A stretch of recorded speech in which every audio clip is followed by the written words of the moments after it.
Hello everyone, I am the Dark Dreams, your companion for this journey through a tale crafted to cradle you into sleep, or perhaps to tease the edges of your dreams with a shiver of unease that lingers like a half-remembered shadow. Before we embark, pause for a moment. Like this video with a gentle tap, subscribe to the channel to join our quiet community, and leave a comment below.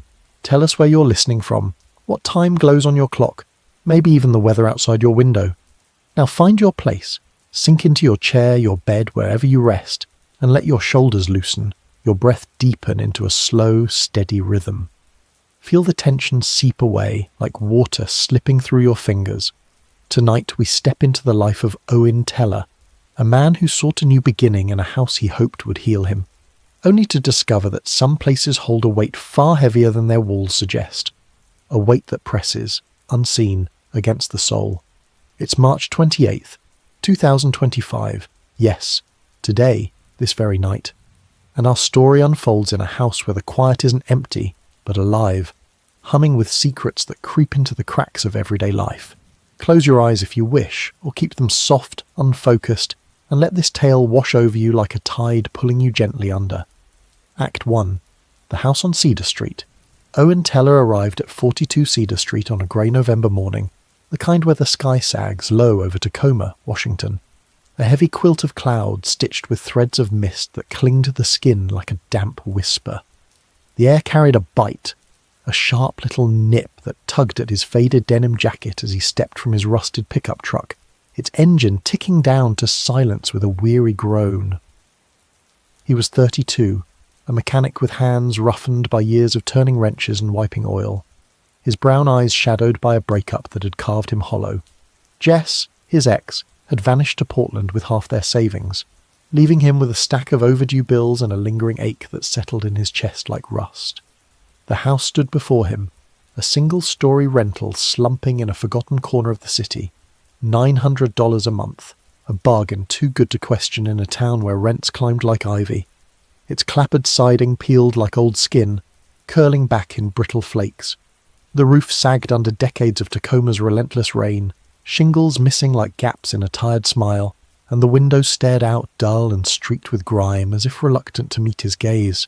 "A fresh start," he muttered, his voice a low rasp against the wind, barely audible over the crunch of gravel under his boots as he hefted his toolbox, metal clanking inside with a familiar comforting weight, and dragged a thrift store mattress across the uneven drive, its faded blue stripes catching on stones, fraying further with each tug. He stepped inside, boots scuffing the worn hardwood floors, the air inside stale with a hint of mildew, and ignored the faint creak that rippled through the floorboards, a sound too deliberate, too alive, to be dismissed as just the wind settling an old frame into its bones. 3 nights in, the quiet splintered, and the house began to reveal itself. He'd left his wrench, a heavy, oil-stained relic from his father, its handle worn smooth by decades of use, on the kitchen counter, its cold steel glinting under the bare bulb that hung from a frayed cord overhead, casting a weak circle of light across the chipped linoleum. The next morning he found it on the living room rug, lying there as if placed with care, its surface chilled despite the room's warmth, a faint smear of grease marking the faded beige threads. "Fatigue," he grumbled, rubbing sleep from his eyes with knuckles still smudged from yesterday's shift at the garage, though he'd slept deeper here than in months. A heavy, dreamless plunge that left him groggy and disoriented, as if the house itself had pulled him under. His boots, always lined up by the front door in a neat row, laces tied tight from years of habit, turned up in the hallway, sprawled haphazardly as if kicked aside by careless feet, one lace trailing like a snake across the floor.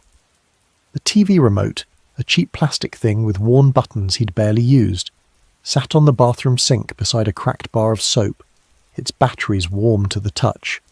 Though he hadn't watched anything since unpacking, the old set still buried in a box he hadn't bothered to open. These were small shifts, the kind he could shrug off as a tired mind playing tricks, insignificant enough to ignore, until the 5th night shattered that flimsy excuse. He woke abruptly, the red digits of his bedside clock glaring through the dark, frozen at 2:43 a.m. to a sound. Soft, steady breathing, deep and rhythmic, not his own. It came from the corner of his bedroom where the shadows pooled thick and still, a spot untouched by the faint streetlight that seeped through the slats of the blinds, casting thin, wavering lines across the bare walls. He fumbled for the lamp, its switch clicking loud in the oppressive silence, and the yellow glow spilled out. Empty room, just his mattress sagging on the floor, a cardboard box of clothes spilling socks and shirts, the peeling paint on the walls catching the light in jagged flakes. But the air felt dense, watchful, as if unseen eyes traced his every move, their gaze pressing against his skin like a cold hand he couldn't shake off. The next morning he checked the windows with a mechanic's precision. Each latch secure, the glass cold and fogged against his fingertips. No gaps or drafts to explain the night's intrusion. He knocked on the neighbour's door at 44 Cedar, a sagging mirror of his own house with its own peeling paint and crooked shutters, and met a grizzled man in a stained flannel shirt, grey hair wild and uncombed, who squinted at him through a haze of cigarette smoke that curled lazily in the damp air. "Noises? Old houses settle," the man grunted, his voice a gravelly dismissal that rasped like sandpaper, before slamming the door with a thud that echoed down the empty street, rattling the loose panes in their frames. Owen called Lynn, the landlord, her voice crackling over the phone with a smoker's rasp that grated his nerves, sharp and impatient as she answered on the fourth ring. "Pipes, probably," she scoffed, her tone clipped and bored, the sound of a TV blaring in the background, some game show, applause cutting through her words. "I'll send someone eventually. Busy now. Got a leak at another property. He didn't push. Rent was low.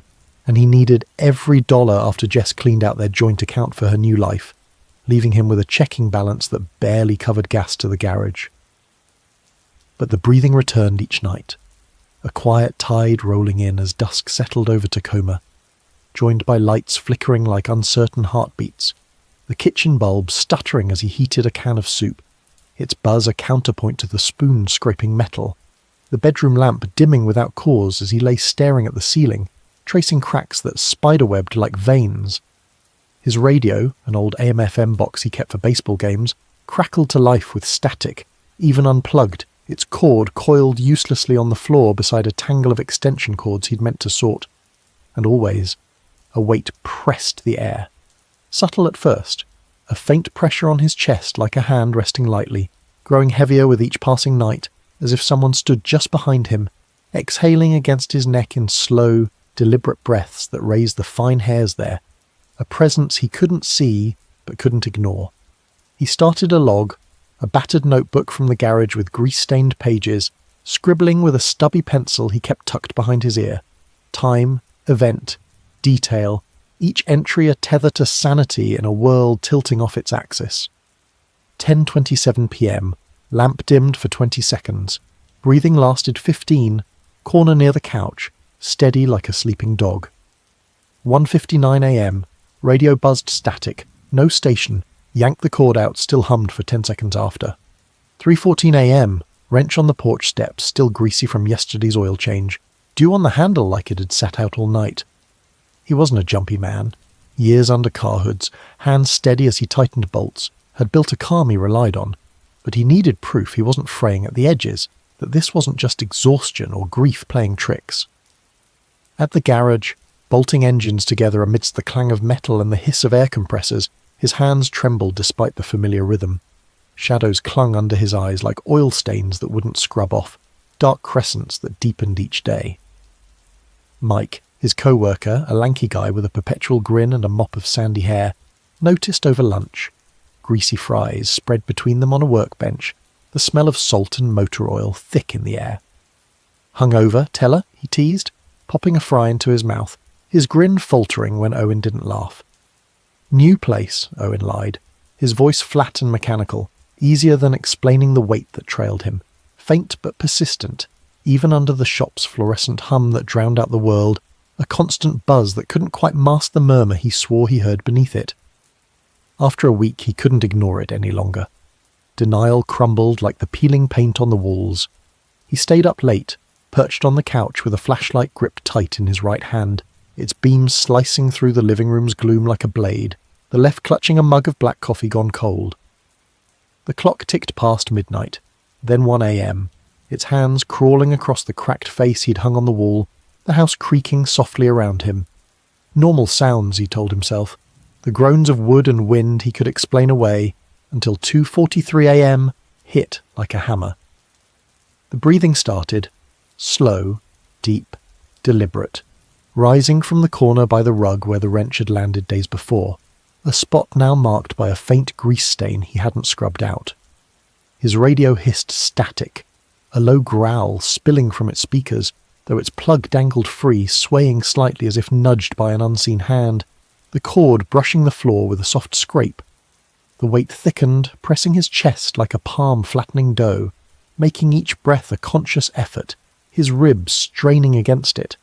He swept the flashlight across the room. Nothing but his thrift store couch with its faded plaid upholstery sagging in the middle. The rug bunched from days of pacing, his own shadow trembling on the wall, elongated and distorted like a figure he didn't recognize. Then the breathing stopped, abrupt as a snapped wire, and the weight lifted, leaving a silence that buzzed in his ears, sharp and unnatural, like the aftermath of a scream swallowed whole. He didn't sleep, sitting rigid until dawn painted the windows grey, the flashlight's beam still clutched in his whitening knuckles, its light dimming as the battery drained, a faint flicker against the growing day. Act 2. The Unseen Presence. Owen bought cameras, cheap motion-triggered models from a hardware store on the edge of town, their boxes promising peace of mind in bold red letters that mocked him as he paid with crumpled bills. He set them up with care, hands steady from years of precision work.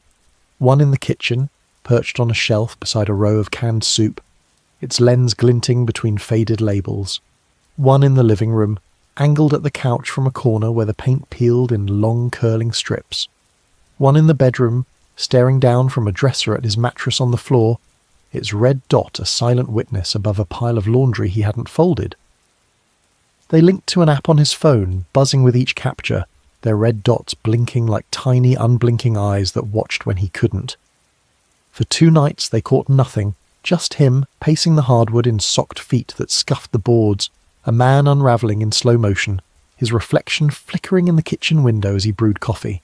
He didn't drink, the steam rising in lazy curls that fogged the glass. On the 3rd night, at 2:58 a.m, the bedroom cam pinged his phone awake, its chime cutting through the dark like a blade. He watched, breath shallow, as the footage rolled. His wrench, the same oil-stained heirloom, slid off the nightstand slow and deliberate, like a child's toy nudged by an invisible finger, hitting the floor with a dull thud that echoed in the silent house, reverberating off the bare walls. No one was there, no hand, no breeze, just the tool moving on its own, defying every rule he'd built his life around. Gravity, logic, the solid reality of steel and wood. He replayed it 10 times, the weight settling into his bones like damp rot, a cold ache that wouldn't shift, his finger hovering over the screen as the clip looped, each thud a hammer against his disbelief. "Not real," he whispered, his voice a brittle thread in the dark, cracking on the last syllable, but the footage stared back, cold and undeniable, mocking his attempt to rationalize it away. It grew bolder, as if sensing his cracks, testing how far it could push before he broke. The breathing turned to murmurs, low, garbled sounds weaving through the static, like voices muffled by water or thick walls, their edges blurred but heavy with meaning he couldn't grasp. His tools rearranged overnight, a ritual he couldn't catch on camera no matter how he angled the lenses. Sockets lined up by size on the kitchen table, gleaming under the bare bulb like offerings on an altar, their metal cold and slick with condensation. A screwdriver balanced upright on the rug, defying gravity with its tip buried in the fibres, standing like a sentinel until he touched it and it clattered down with a sharp clink that made him flinch. The radio hummed. "Owen, here." The words rough as gravel slipping from its speakers in a voice that wasn't human, too deep, too hollow, before cutting out, leaving a silence that rang in his ears like a bell struck once and abandoned. He unplugged everything, yanking cords with a mechanic's precision, piling them in a corner where they coiled like dead snakes, their rubber insulation scuffed and dusty. But the weight lingered, threading through the quiet, a pulse he felt in his ribs, steady and relentless as a heartbeat he couldn't silence. He slept with lights on, every bulb blazing defiance against the dark, their harsh glow casting shadows that danced on the walls, Kitchen flickering as he ate cold beans from a can, the spoon scraping metal in a rhythm that matched his quickening pulse. Bedroom lamp fading as he stared at the ceiling, tracing cracks that spiderwebbed like veins, shadows stretching too long, bending into shapes that weren't his own, figures that vanished when he turned his head. And always, the murmurs paced his steps, kitchen when he rummaged for food, their hum drowning the clatter of dishes, bedroom when he collapsed onto the mattress, their rhythm syncing with his slowing breath, stopping when he stopped, a companion he couldn't shake, invisible but pressing closer each night, its breath a whisper against his skin that raised the hairs on his neck and left him shivering under a blanket too thin to warm him. He spoke to it one night, voice trembling despite his effort to steady it, standing in the living room with the flashlight's beam cutting the dark like a lifeline he clung to. "Who are you? What do you want?" he asked, the words hanging in the air, fragile and raw, his breath fogging in the chill that had settled into the house despite the heater's faint hum. The murmurs paused, a hitch in their rhythm as if they'd heard him, then swelled, louder, circling the room like a wind building to a howl, words lost in the rush but heavy with intent, a chorus of whispers that brushed his ears and sent a jolt down his spine. His phone flared on the coffee table, screen lighting up unbidden, a blank note typing "here" over and over in relentless black letters, the cursor blinking like a pulse until the screen froze, the words stacked 50 times in a jagged column that stared back at him. He dropped the flashlight, its beam spinning wildly across the floor, pulse racing, a staccato beat in his throat as he stumbled back, the cold metal of the door handle biting his palm as he yanked it open and bolted to his truck. He sat there till sunrise, engine off, breath fogging the windshield in quick, shallow bursts, watching his windows from the curb as the first light crept over the horizon, painting the house in muted greys. The lights stayed off, no flicker, no glow, but the weight pressed, faint in the truck's hum, a shadow he couldn't outrun, its presence seeping through the glass and steel to curl around him like smoke. He searched online later, hunched over his phone at the garage during a break. The shop's noise a dull roar around him. Hauntings, wiring faults, stress-induced hallucinations, pages of forums and articles blurring together under his thumb. Nothing fit. The house was 50 years old, built in 72, no deaths listed in county records he could access, just a string of tenants who'd left fast, Lynn admitted grudgingly when he pressed her, her voice tight over the crackling line. They never stay long, complain about noises, then go. He crashed at Mike's for a night, bunking on a lumpy futon in a cluttered apartment that smelled of motor oil and cheap beer, the walls plastered with posters of vintage cars and faded band logos. The weight didn't follow, the air light and ordinary, filled with the hum of a fridge and the occasional clink of bottles as Mike shuffled around in the kitchen. But sleep dodged him. He lay awake, eyes tracing the ceiling's water stains, hearing murmurs in his mind, faint echoes of the house weaving through his thoughts like threads he couldn't cut, their rhythm lulling him into a restless doze that left him more tired than before. Back home, he set a trap, fueled by a mix of fear and defiance that churned in his gut. Every light switched on, their glow harsh against the peeling paint, casting stark shadows that flickered with each breath, cameras rolling, red dots steady as they stared into empty rooms, a recorder running on the coffee table, its mic poised to catch what his eyes couldn't, a tiny green light blinking in time with his pulse. At 2:43 a.m, the murmurs surged, a chorus pressing from every corner, the weight crushing his chest like a vice tightening slow and sure, squeezing the air from his lungs until he gasped. His radio blared. "Owen, stay!" The voice jagged and raw, cutting through static like a knife before all power died, plunging the house into a black so deep he felt it on his skin, a void that swallowed sound and light alike. The recorder caught it, a voice, rough and low, beneath the static's hiss. Not alone. He played it back, hands unsteady, the weight sinking deeper, a cold fist wrapping his lungs, squeezing until his breaths came short and sharp, the sound looping in his ears as he stared at the device, its plastic casing slick with his sweat. The camera showed empty rooms, couch sagging under its own weight, rug bunched in familiar ripples, mattress askew on the floor, but the air felt alive, thick with purpose, a presence he couldn't name but couldn't deny. its invisible fingers brushing his neck as he sat frozen in the dark. He called Lynn again, voice cracking like dry wood splintering underfoot. The phone pressed hard against his ear until it hurt. Her number dialed with shaking fingers. "Something's here," he said, words tumbling out fast, tripping over each other in their rush to escape. "It moves stuff, knows my name."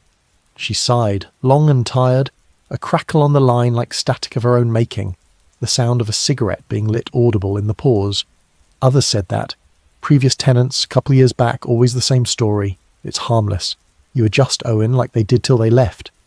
"Adjust," he snapped, anger slicing through the fear, hot and sudden, flaring in his chest like a spark catching dry tinder. "It's in my head, Lynn. I hear it when I close my eyes." Silence stretched, taut as a wire, then, "I'll check the pipes. Hang tight. Got a guy who owes me a favour." She didn't come. No truck rumbled up the drive. No call followed, just her words echoing hollow in his mind, a promise as empty as the house felt full. That night, the murmurs led him to the crawlspace hatch, a rusted square in the hallway floor, locked since move-in, its bolts flecked with corrosion that flaked under his nails as he brushed it. He pried it open with a crowbar from his toolbox, the metal screeching in protest like a wounded animal, the weight roaring in his ears as he descended into cold, damp dark, the ladder creaking under his boots with each step. A bare bulb hung from a frayed cord, flickering to life with a buzz that vibrated in his teeth, casting jagged shadows over cobwebs thick as lace, their strands swaying faintly.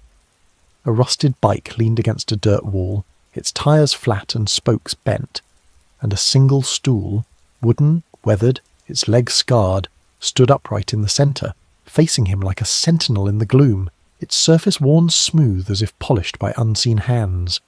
The murmurs stopped, abrupt and final, but the weight didn't.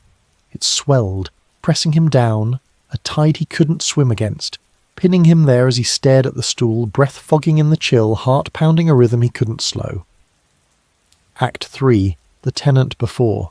Owen dug into 42 Cedar Street's past, driven by a need to understand, to name the thing that shared his home, to claw back some control from the chaos seeping into his life.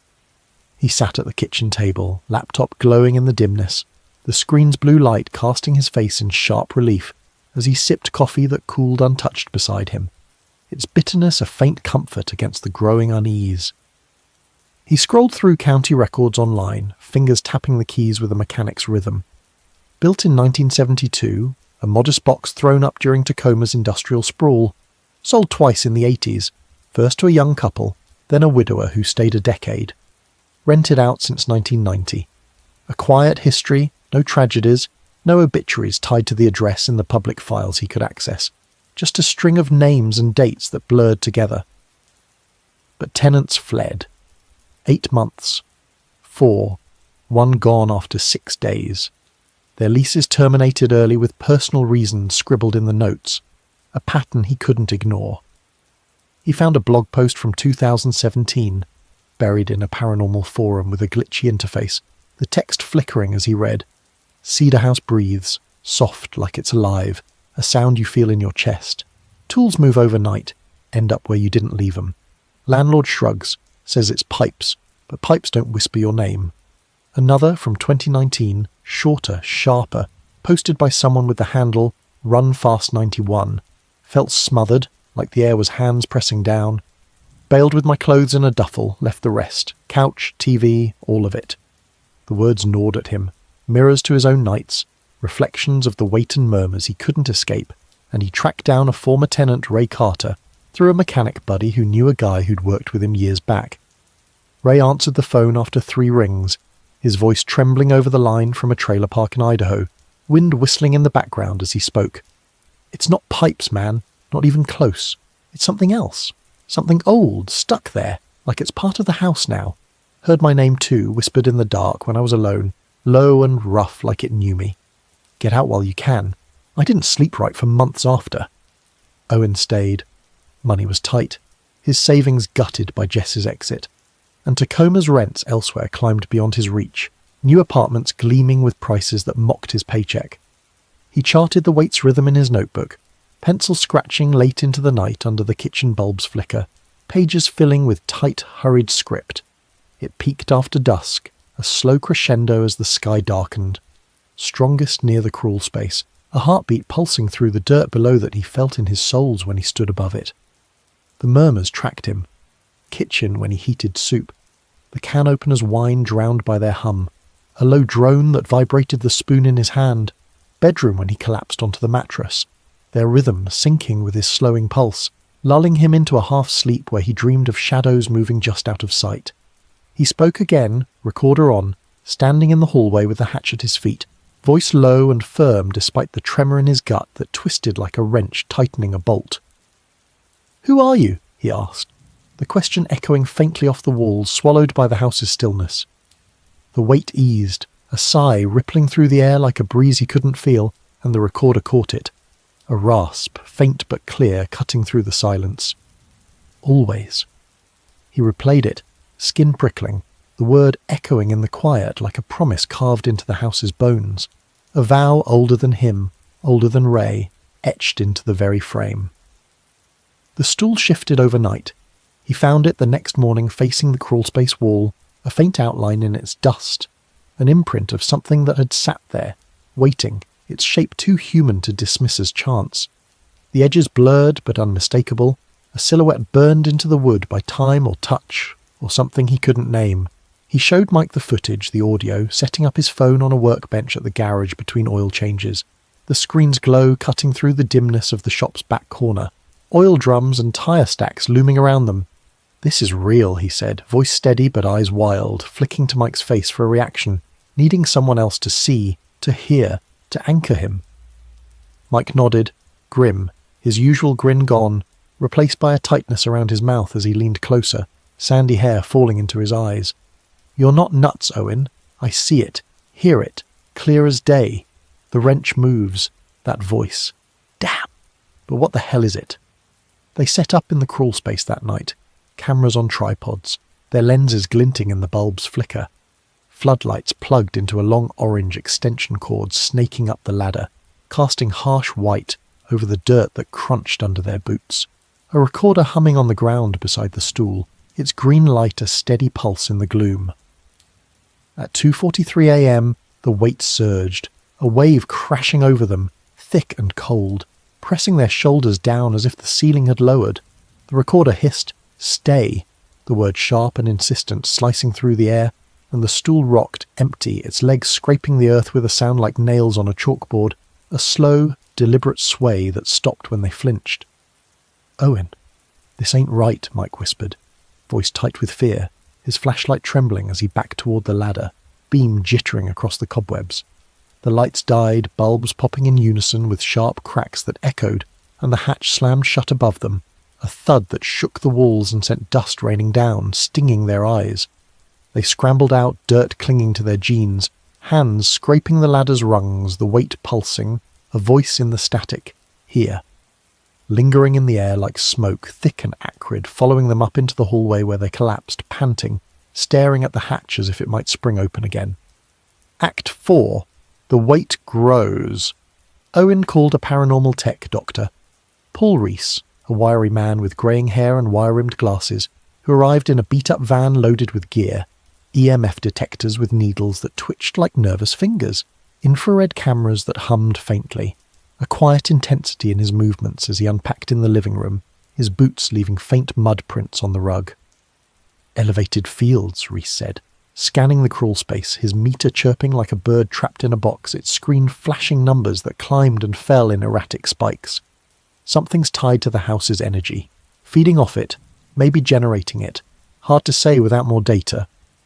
Owen watched, jaw tight, arms crossed over his chest as Reese moved with a scientist's precision, setting sensors along the dirt walls, their wires trailing like veins.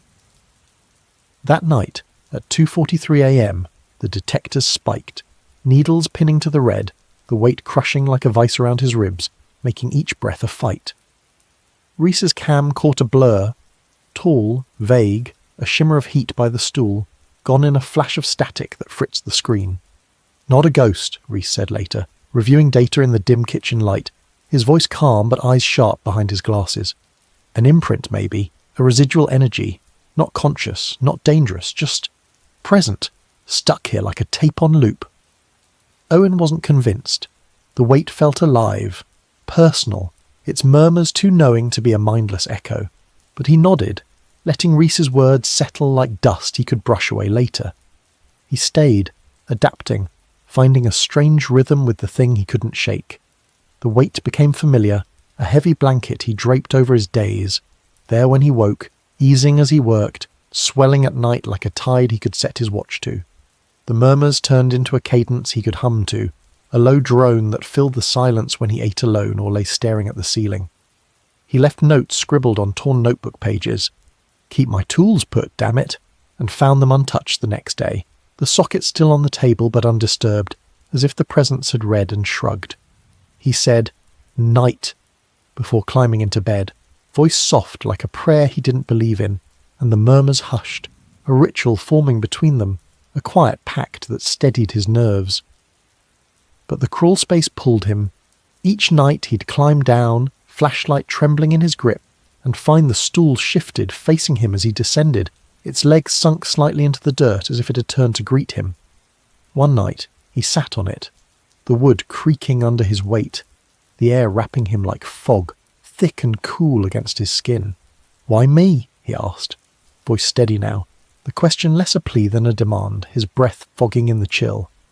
The radio upstairs crackled through the open hatch. "Yours." The word faint but clear, and the stool creaked again, as if someone sat beside him, the weight pressing close, a companion he hadn't asked for but couldn't send away. Months passed, the seasons turning outside while the house held its own time. Owen lived with it, his unseen shadow, a tenant he couldn't evict but learn to share space with. It straightened his boots when he kicked them off by the door, laces tied loosely as if in jest. Dimmed lights he left blazing when he worked late on a carburetor at the kitchen table, their flicker softening to a glow, murmured when he stayed up past midnight, a gentle nudge that sent him to bed. He called it Carter, after Ray, a name that felt right, and the weight seemed to settle at the sound, a quiet acknowledgement that rippled through the air like a nod. Neighbours noticed. Flickering lights at 42 Cedar caught their eyes. Whispers of shapes in the windows traded over fences, but they kept their distance, their stares brief and wary. Mike drifted away, spooked by the crawlspace night, his texts tapering off to silence, his grin replaced by a quick nod when they passed at the garage. Owen didn't mind. The house was his, shared but steady, a strange comfort in its rhythm that filled the emptiness Jess had left behind. Then, in March, the weight sharpened, layered, like multiple breaths overlapping in a crowded room, a chorus where there'd been one voice. Murmurs clashed out of tune, a jumble of sounds that grated his ears, low hums, sharp hisses, a cacophony pressing from every wall. His wrench snapped in half one morning unprovoked, the metal shattering with a crack that echoed, shards skittering across the kitchen floor like broken teeth. The radio spat. "More!" The word a snarl, and the stool tipped in the crawl space, crashing against the dirt wall with a thud he felt in his chest. Rhys returned, summoned by a frantic call, his detectors screaming as he swept the house, their chirps a frantic pulse that matched Owen's racing heart. "It's growing," Rhys said, voice low, glasses fogging as he exhaled hard in the crawl space's damp air, drawing others in, more imprints maybe, amplifying itself like a signal boosting through a wire. Owen's stomach sank, a cold pit opening as he watched Rhys adjust sensors, their lights flashing red in the gloom. That night, he woke to 3 blurs. Tall, vague shapes, shimmering like heat mirages, standing by his bed, the weight a chorus pressing down, crushing his chest until he gasped. "Carter," he whispered, throat dry, voice barely a thread in the dark. The radio rasped, "Not alone," and they faded, dissolving into the shadows, leaving the weight heavier, a crowd in his skull that wouldn't quiet. The house turned chaotic, a storm he couldn't weather alone. Murmurs swelled into chants, weights multiplied, voices overlapping in a relentless din that drowned his thoughts. Owen's log filled with frantic scribbles, pencil digging into the paper. 2:43 a.m., 6 breaths at once, 3 voices. "Here, stay, more," louder each time, like they're arguing. He found scratches on the walls, Thin lines gouged into the paint like claw marks, too high for him to have made. Cold patches spread across the floors, icy under his socks, seeping up his legs like winter's grip. Rhys said, "It's a hub now," pulling in more imprints, feeding off the house's energy like a damn battery. Owen stayed, stubborn, refusing to run like Ray, asking, "Carter, who's here?" And the weight softened for a moment, a lone voice cutting through. "Help." He sat on the stool, flashlight steady now, asking, "Help how?" The radio sang, "Close," and the weight stilled. Briefly, a pause in the storm that gave him hope, fragile as it was. Act 5, The Silence Holds. He acted, driven by that flicker of hope, a need to end it or understand it. Anything but this endless siege. With Rhys he wired the house, copper strands tacked along the walls with a staple gun, their dull gleam catching the light. Grounding rods hammered into the crawlspace dirt, their metal ringing with each strike, a makeshift Faraday cage to choke the energy that fed the chaos. They worked late, tools scattered across the kitchen table, wire cutters, pliers, a roll of electrical tape. Rhys muttering calculations under his breath, Owen following orders with a mechanic's focus, hands steady despite the tremble in his gut. At 2:43 a.m. they triggered it, switches flipped in unison, a hum rising from the wires like a swarm of bees, the air crackling with static that raised the hairs on his arms. The weight roared, a final desperate surge that pressed him to his knees. Lights blazed white-hot, bulbs shattering in their sockets with pops like gunfire, and the murmurs stopped, cut off mid-breath, as if a cord had been yanked. The radio whispered, "Free," soft and fading, then silence, sharp and final, a void so complete it rang in his ears. The blurs didn't return, the stool stayed put, dust settling in the crawlspace's dim light, undisturbed for the first time since he had descended. Owen waited, log open on the table, pencil poised, but the house was quiet, truly quiet, a stillness he hadn't known it could hold. Owen stayed at 42 Cedar Street, the house his again, or maybe for the first time. The weight didn't return, nor the murmurs nor Carter. The air lightened, the rooms emptied of their unseen crowd. He kept the cameras for a while, their red dots a fading vigil, until he packed them away in a box he shoved under the bed. The log stayed on a shelf, a testament to what was, its pages curling at the edges from the damp Tacoma air. Neighbours quit staring, their whispers fading as the lights held steady, no flickers to fuel their gossip.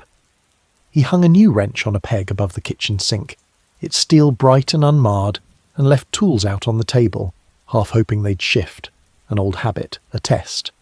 But nothing moved, the house stubbornly still, its air light and empty like a room after a guest has left. Rhys called it done, stopping by one afternoon with a clipboard and a nod. "You shut it down, Teller," sealed the breach, whatever it was. Owen nodded, offering a beer from the fridge. The clink of bottles a normal sound that felt foreign after months of static and hums.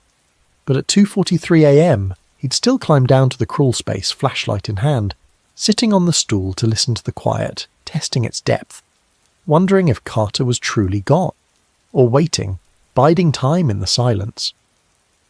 A year on, he found a note in his toolbox, slipped between the pages of a worn repair manual he hadn't opened in months, written in his own blocky handwriting, though he didn't recall penning it. "Thanks."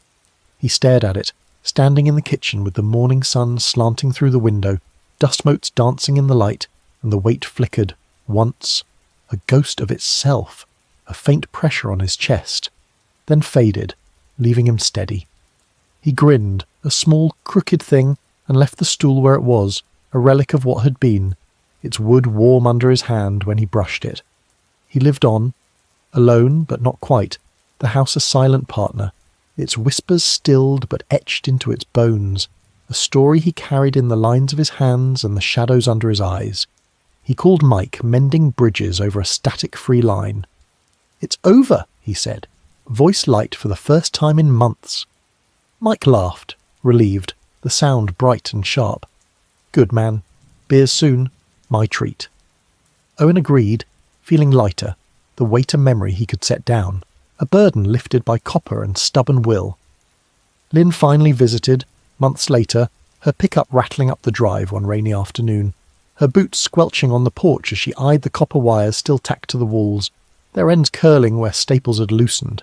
"Fixed it, hun," she said, voice gruff but a half-smile tugging her lips, rain dripping from her cap.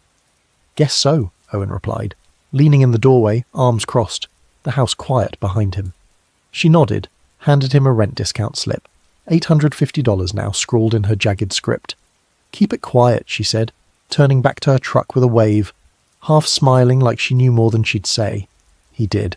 Kept it quiet, the house settling into routine, work at the garage, hands steady on engines, evenings with a beer on the couch, the TV finally unpacked and humming normal shows.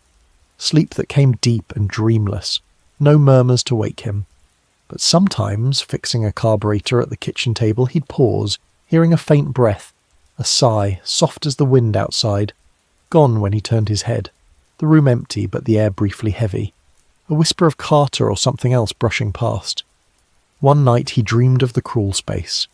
Carter's blur standing by the stool, taller than he'd imagined, its edges shimmering like heat off asphalt, nodding once before fading into a light that swallowed the dark. He woke calm, the house still around him, rain tapping the roof in a steady rhythm that lulled him back to sleep. He wrote in his log one last time, pencil scratching in the quiet. March 28th, 2025, 2:43 a.m. Nothing. The word underlined twice, a full stop to the chaos. It felt final, a chapter closed with a sigh he could breathe out. He sold the cameras at a garage sale, kept the stool in the crawl space, a relic of what was, its wood, a silent witness to the weight that had lived and left. Tacoma's rains returned, drumming the roof in sheets, and Owen worked late, radio on, normal stations, no static, just the crack of a bat or a DJ's banter filling the air. He'd glance at the crawlspace hatch, locked tight with a new bolt, dust undisturbed on its surface, and feel peace. A quiet he'd earned, a house that was his alone. Epilogue. The quiet remains.